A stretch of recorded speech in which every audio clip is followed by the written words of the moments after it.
श्री गणेशाय नमः।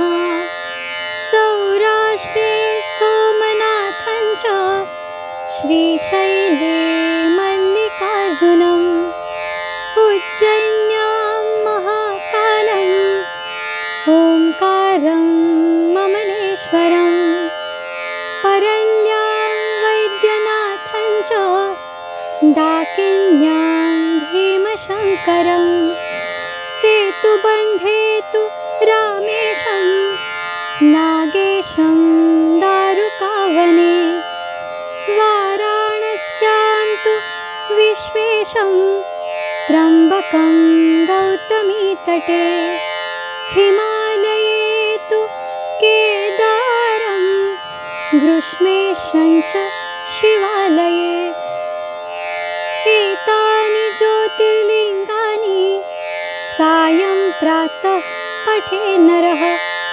सप्तजन्मकृतं पापं स्मरणेन विनश्यति इति श्री 12 ज्योतिर्लिङ्गस्मरणं सम्पूर्णम्। नमस्ते साहित्य उत्सव। मी हर्षदा। अध्यात्माची गंगोत्री, संस्कृतीचा हिमालय आणि ज्ञानाचा महासागर लाभलेला आपला भारत देश। इथे देवांनी अवतार घेतला, ऋषींनी कार्य केलं, अनेक धर्मातील संप्रदाय आकारास येत गेले आणि हा समाज अधिक प्रगल्भ होत गेला। अशाच प्रगल्भ समाजातील आध्यात्मिक अधिष्ठान टिकवून ठेवणारी अनेक तीर्थक्षेत्रे आपल्याला भारतभर पाहायला मिळतात। यांपैकीच शंभू महादेवाची 12 ज्योतिर्लिंगे। याच 12 ज्योतिर्लिंगांचं दर्शन आणि पूजन आपण करणार आहोत दत्तात्रय गाडे यांच्यासोबत। तर जाणून घेऊया शिवतीर्थे। नमस्कार, मी दत्तात्रय गाडे बोलतो। शिवतीर्थे ही ज्योतिर्लिंगांची माहिती करून देणारी मालिका आपण पाहत आहोत। या मालिकेअंतर्गत आज आपण नागेशम दारुकावने अर्थात नागेश्वर या ज्योतिर्लिंगाची महती पाहणार आहोत। हे ज्योतिर्लिंग कोठे आहे याबद्दल वेगवेगळी मते आहेत। काही लोक हे ज्योतिर्लिंग उत्तराखंडमध्ये अल्मोडा प्रांतात आहे असं मानतात। दुसरी मान्यता जी आहे ती हिंगोली जिल्ह्यात महाराष्ट्रात हे ज्योतिर्लिंग असल्याची ह्या मान्यता आहे। तसंच तिसऱ्या मान्यतेनुसार गुजरातमध्ये द्वारकेजवळ दारुकावन येथे हे ज्योतिर्लिंग मानले जाते। परंतु कुठलंही तीर्थक्षेत्र किंवा ज्योतिर्लिंग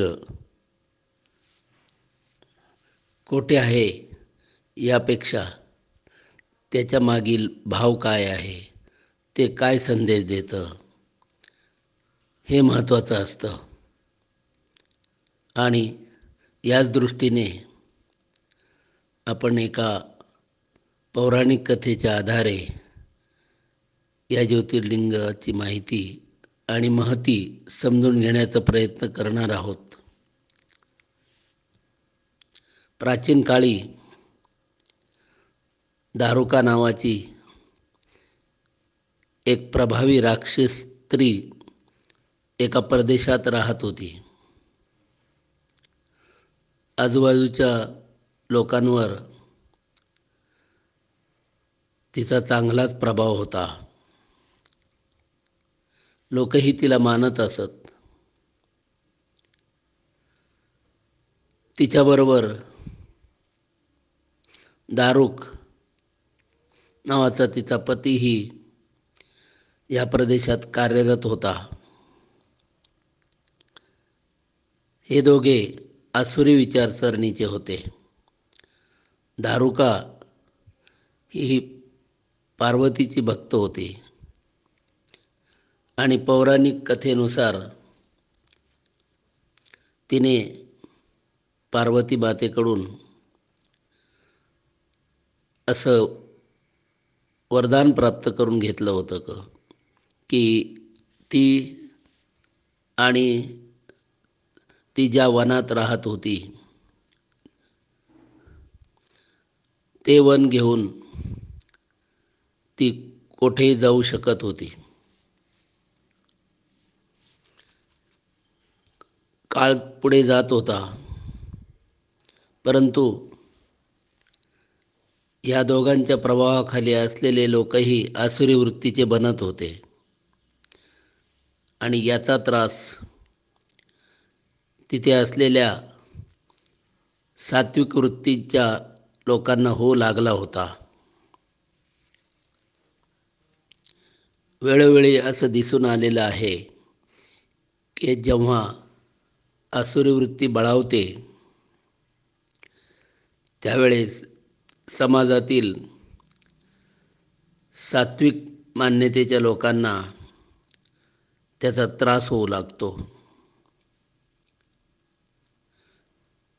या आसुरी लोकांच्या मनमानीमुळे हे लोक अतिशय त्रस्त होऊ लागले. यातून काय मार्ग काढावा असा त्यांनी विचार केला आणि त्यातून त्यांनी ठरवलं की या संबंधाने और्य मुनींकडे जावं आणि त्यांचं मार्गदर्शन घ्यावं. त्याप्रमाणे ते और्य मुनींना भेटायला गेले. और्य मुनींनी त्यांना उपदेश केला की राक्षस हे जरी वृत्तीने वाईट असले परंतु त्यांच्यामध्ये काही गुणही आहेत. ते बुद्धिमान असतात, प्रभावी असतात आणि बलशाली असतात. त्यामुळे ते इतरांवर आपला वचक ठेवू शकतात. या गोष्टी तुम्ही लक्षात घ्या. तुमची शक्ती जेव्हा वाढेल तेव्हा तुम्ही निर्भय होऊ शकाल. तुम्ही संघटित झालं पाहिजे. तुमचा दृढनिश्चय असला पाहिजे आणि जे काम आपल्याला करायचं आहे त्यासाठी प्रथम तुम्ही संकल्प केला पाहिजे आणि तो संकल्प शेवटपर्यंत टिकवला पाहिजे. असा उपदेश त्यांनी केला आणि या लोकांना त्याप्रमाणे कार्यप्रवृत्त व्हायला सांगितले. मूळ कथेत असं सांगण्यात आलेलं आहे की और्य मुनींनी या राक्षसांना शाप दिला आणि शापानुसार ते जेव्हा सात्विक लोकांना त्रास देतील तेव्हा ते नष्ट होतील. परंतु याचा खरा मतितार्थ आपण लक्षात घेतला पाहिजे. और्य मुनींनी प्रथम या सात्विक लोकांना संघटित होऊन आपली शक्ती वाढवण्यास सांगितलं आणि मग अशा संघटित लोकांना जेव्हा त्रास कोणी देईल तेव्हा त्यांच्या संघटन शक्तीपुढे हे लोक आपोआपच नाश पावतील. पौराणिक कथा ह्या केवळ शब्दार्थाने घ्यायच्या नसतात. त्याचा लाक्षणिक अर्थ असतो, काहीतरी संकेतात्मक अर्थ त्यात असतो. तो आपल्याला जेव्हा लक्षात येऊ लागेल तेव्हा त्यातला चमत्काराचा भाग आपोआपच निघून जाईल आणि मुख्य संदेश आपल्याला मिळू लागेल. त्याच पद्धतीने हे सात्विक लोक कामाला लागले. त्यांनी घरोघर जाऊन सात्विक विचार लोकांपर्यंत पोहोचवले.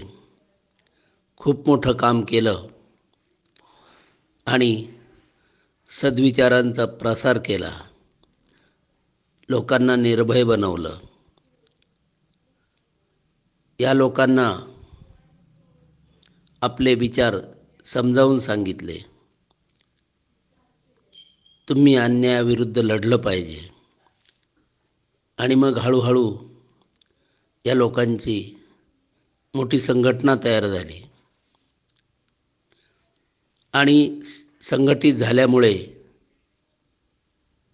ते निर्भय बनले. त्यांनी दारुकेला कळवलं की तू आणि तुझा पती दारुक येथून पुढे जर आम्हाला त्रास द्याल तर मात्र तुमचा विनाश निश्चित आहे. दारुका बुद्धिमान होती. तिने समाजात होणारा हा बदल हेरला होता. तिच्या लक्षात हे आलं होतं की आपल्या विरुद्ध बरेच लोक संघटित झालेले आहेत. आणि मग तिने आणि तिच्या पतीने या लोकांशी संघर्ष न करता तेथून दुसरीकडे जायचा निर्णय घेतला. आणि मग पौराणिक कथेत ते समुद्रात जाऊन राहिले असं म्हटलेलं आहे. त्याचा मतितार्थ ते समुद्रकिनारी जाऊन राहिले असा घेणं आवश्यक आहे. तेथेही त्यांनी आपल्या प्रभावाने त्या प्रदेशात आपला जम बसवला आणि हे सात्विक लोक अतिशय सुखाने राहू लागले. परंतु ज्या प्रदेशात दारुका आणि दारुक गेले होते तेथेही हळूहळू लोकांना यांचा त्रास होऊ लागला. परंतु लोकांनी लगेच विरोध केला नाही. त्या समुद्रकाठी पुढे अशी घटना घडली की समुद्रातून काही नौका किनाऱ्याला आल्या. ते व्यापारी लोक होते आणि त्यांच्यामध्ये सुप्रिय हा एक प्रमुख व्यापारी होता. तो शिवभक्त होता. परंतु दारुकने त्या सर्वांना कैद केले. त्यांच्या नावांमध्ये असलेला माल जप्त केला. त्यांच्या या अवस्थेमुळे ते अतिशय घाबरले. परंतु सुप्रिय हा शिवभक्त असल्यामुळे त्याने कारावासात देखील शिवपूजन चालू ठेवले आणि आपल्या लोकांनाही शिवाची पूजा करायला सांगितलं. तुम्ही घाबरू नका, भगवान आपल्याला निश्चितच यातून तारून नेतील ही श्रद्धा ठेवा आणि अनन्य भावाने भगवान शंकरांची पूजा करा, असं सुप्रियेने आपल्या साथीदारांना सांगितलं. आणि ते सर्वच लोक अत्यंत मनोभावे शिवपूजन, शिवाची आराधना करू लागले. दारुकला जेव्हा हे कळलं तेव्हा तो सुप्रियेकडे गेला. सुप्रिय ध्यानस्थ बसला होता.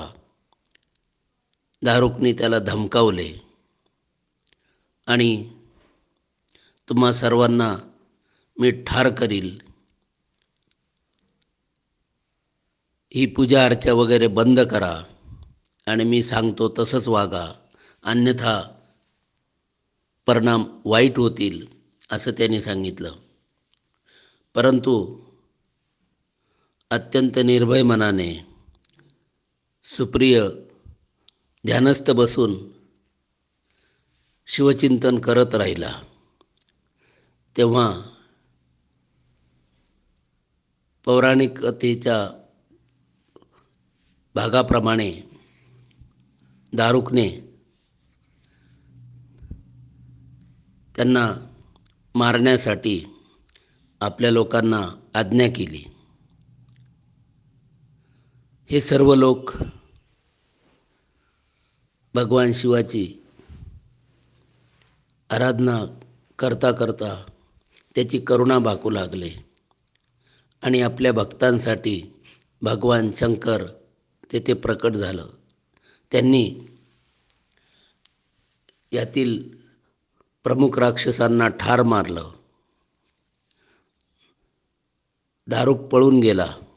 त्याने आपल्या पत्नीला ही हकीकत सांगितली.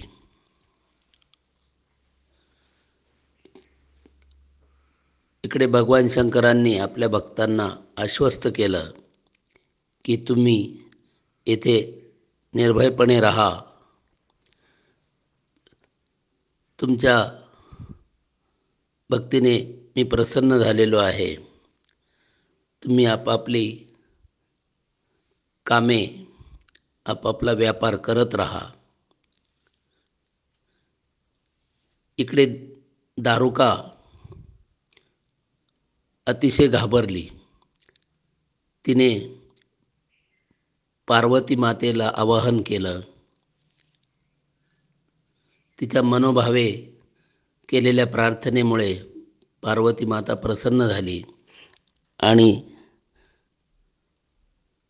तिला आणि तिच्या पतीला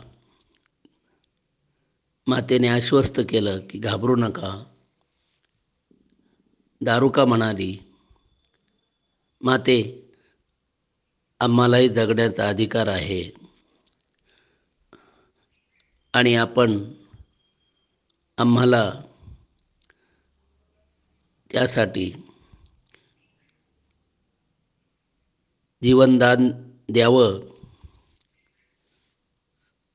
त्याप्रमाणे पार्वती मातेने शिवशंकरांना विनंती केली की हे नाथ, आपण ज्या भक्तांना आश्वस्त केलं आहे, आपला शब्द सत्यच होणार आहे. परंतु एका दृष्टीने सर्वच लोकांना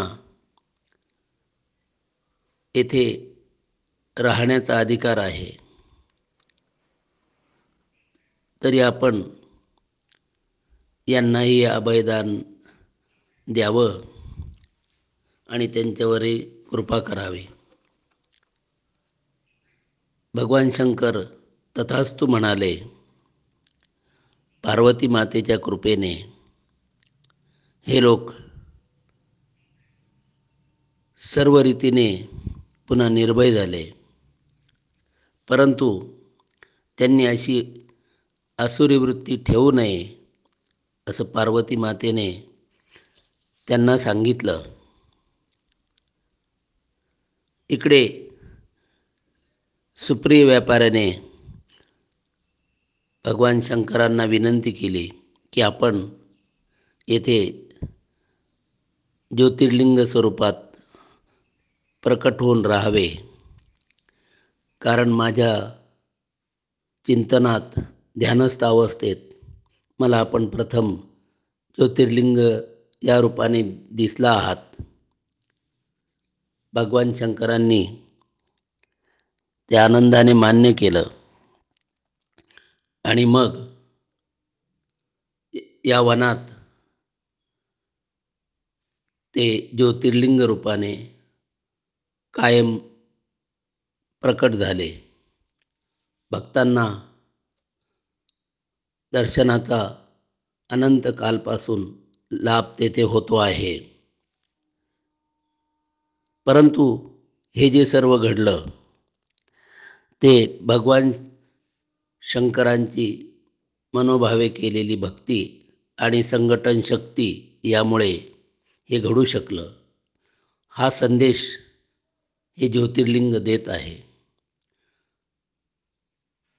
भक्ती आणि संघटन शक्ती यामुळे कुठलंही अवघड कार्य पूर्ण होऊ शकतं आणि अशा लोकांच्या पाठीमागे भगवान आहेच. पण प्रथम त्यांनी आपले प्रयत्न केले पाहिजे, संघटन शक्ती वाढवली पाहिजे. संगे शक्ती कलौयुगे, आणि यातूनच महान कार्य घडू शकतं. ज्ञान, कर्म, भक्ती या त्रिसूत्रीचा संदेश हे महान ज्योतिर्लिंग देत आहे. हा भाव लक्षात आपण घेऊनच या ज्योतिर्लिंगाचं दर्शन केलं पाहिजे. धन्यवाद. दर्जेदार साहित्याचा आणि कलाकृतींचा आस्वाद घेण्यासाठी जॉईन करा साहित्य उत्सव व्हॉट्सॲप किंवा टेलिग्राम ग्रुप. जॉईन करण्यासाठी संपर्क करा 98 81 60 20 25 या क्रमांकावर. संपर्क क्रमांक पुन्हा एकदा 9881 60 2025. साहित्य उत्सव हे यूट्यूब चॅनल आजच सबस्क्राईब करा. साहित्य उत्सवच्या फेसबुक पेजला जरूर भेट द्या, कारण ज्ञान आणि मनोरंजन यांचं अतूट नातं म्हणजे साहित्य उत्सव.